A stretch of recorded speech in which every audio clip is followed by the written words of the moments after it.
Hello YouTube, this is Morgan, Airspeed Prime here with my next Shadow of Kyoshi chapter analysis video. This one's going to be for chapter 22, which is called Second Chances. So in this chapter, obviously, where the last chapter ended, the book has to sort of decide where it's going to pick up now. Because Kyoshi is just given this task of go after Yun or let the Fire Nation go to war. She really only has one option in that, so she's going to have to go after Yun at some point. But before she does, she realizes she has to get whatever information that she possibly can from Karuk. So she makes the decision to go off on her own. She doesn't inform Jinpa or anyone else about this. She just goes off on her own on a ship to go back to where she first had a sort of vision of Karuk, obviously at the island that Karuk destroyed, where Yang Chen first learned waterbending. She's going to go back there and attempt to properly connect to Karuk, because what disturbed the vision she was having in the first place was that Jinpa dived in after her to save her from the water. So she's going to stay in there this time and hopefully get what answer she needs from Karuk. And it sets up the next chapter being the big Karuk backstory chapter that gives us all of the answers that we've ever wanted. So that's where this chapter opens up. Kyoshi arranges travel for herself. Specifically, she is put on the ship called Sulan's Smile. So clearly referencing, of course, Zoryu's late mother. And Kyoshi notes that, the late Lord Cheryu must have commissioned it for his wife's personal use before the two of them passed. It looked barely used. So she just notes that, this is this ship, and she feels kind of terrible about this because she was so involved in what happened, but then she sort of acknowledges that Sulan died giving birth to Zoryu, so she had no real, involvement in this thing. So she feels okay about being on this specific ship. So the ship basically goes out in the middle of the ocean. They're all asking her, the people on the ship are just like, why are you asking us to throw down the anchor here? There's nothing here. And she's like, there used to be. And she just gives them the final orders before she jumps in the water. Whatever you think, do not come after me no matter what. And then she just dives overboard and they're left shocked, but they don't come in after her. So we just get this situation where she's diving down and she's water bending herself, propelling herself downwards towards the ruins of this island. And just as she thinks she's about to drown, and then she says this sort of message in her head, Karuk, get out here now before I die, or I'll cross over to the other side and come after you there. So she finally is more open about it. She's still angry at Karuk and holding grudges against him, but this time it's like, okay, I want to talk to you, but I'm not going to like you. So she sort of opens herself up to this. But then the scene cuts and we come back and it's like, kid, you can open your eyes. And Kyoshi wakes up and realizes she's in the spirit world with Karuk.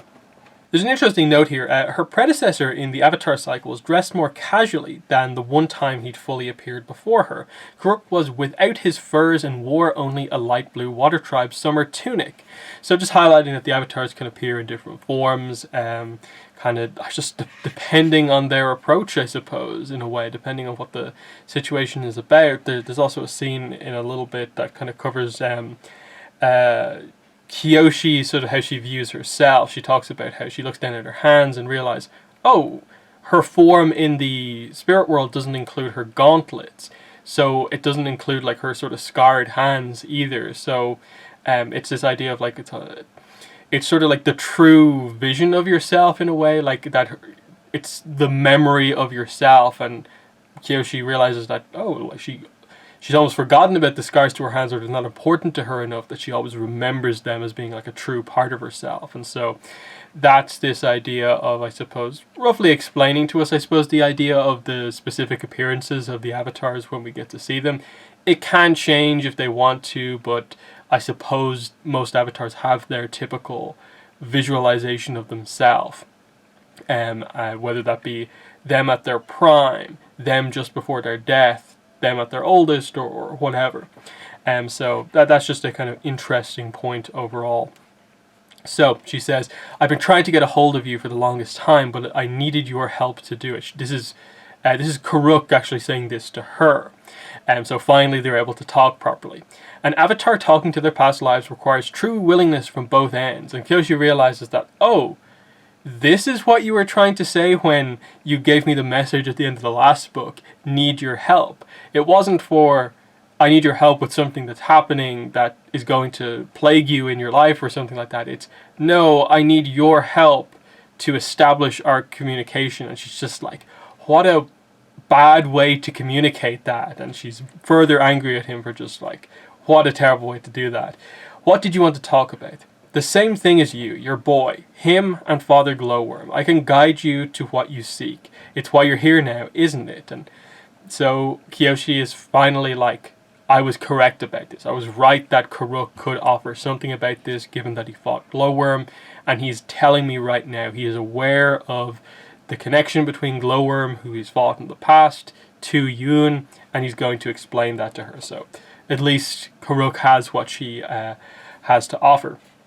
But Kyoshi asks the question, this is the spirit world, isn't it? Where are the spirits? And they note that like they're in this vast field, it's clearly the spirit world, but there's not a spirit around them at all.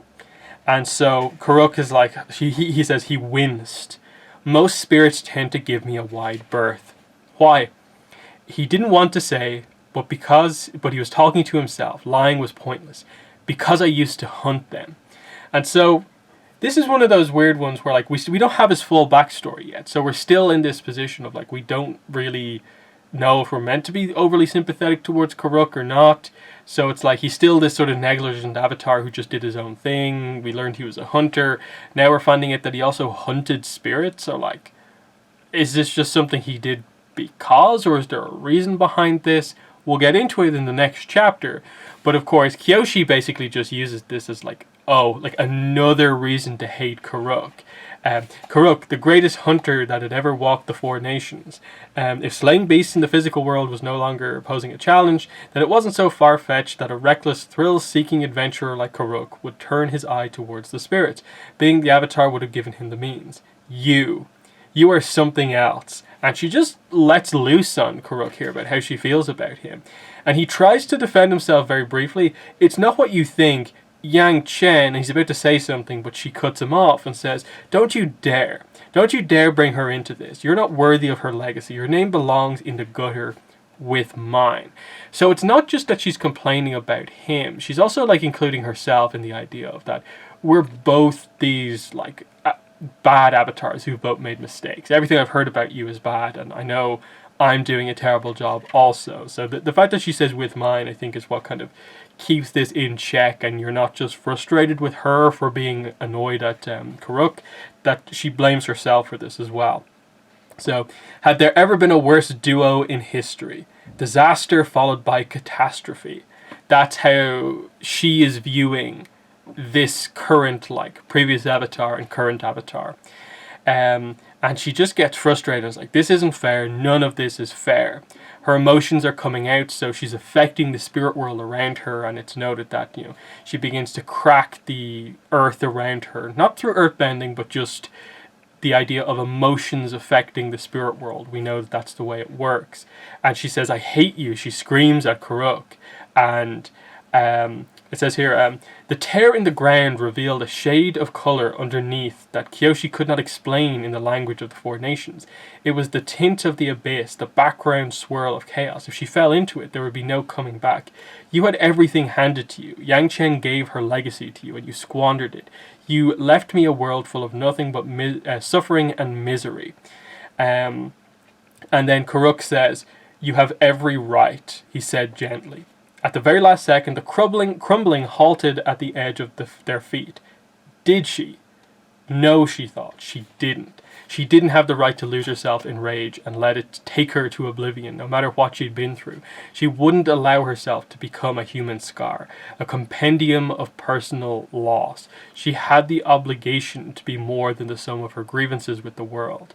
And so, as she comes to realize that she shouldn't just be angry, all anger and all rage, the tear she's just created in the spirit world begins to sort of heal itself, because she has just, I suppose, to a degree, sealed over her own issue here.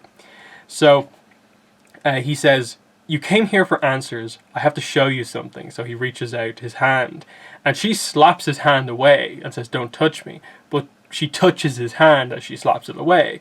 In the moment they made contact, it occurred to Kyoshi she wasn't wearing her gauntlets in the spirit world. Her hands were bare, and the red scars of lightning were nowhere to be seen, as if her memories of herself hadn't incorporated the damage to her skin. No one had explained to her what would happen if her form touched Kuruk's in the spirit world. There was a flash of light in her head, and when it subsided, Kyoshi found herself imprisoned once again in the unbreakable cage of memory. So this is the truth here that's coming out. Kuruk's later life, it continues exactly on from where the previous vision left off, and tells us about the darker aspects of Kuruk's life, including his encounter with Glowworm. But that is the next chapter, which is called Lost Friends, which will be in the next video. But yeah, this chapter is quite interesting. I like that Kyoshi goes off on her own here. She knows to go back to the spot where she had the vision before with him. It's water related. Her connection is stronger with him when it's in his natural element. So she goes back to the atoll that Kuruk had destroyed, that was related to both Kuruk and Yang Chen. That's very, very fitting. And yeah, their first interaction here, very interesting, that he has everything that she wants, basically. He knows the information she's looking for. But he then says something that just adds to the list, and finally she lets loose her full thoughts about Kuruk on him, of just, I'm in this position as the Avatar because of what you did.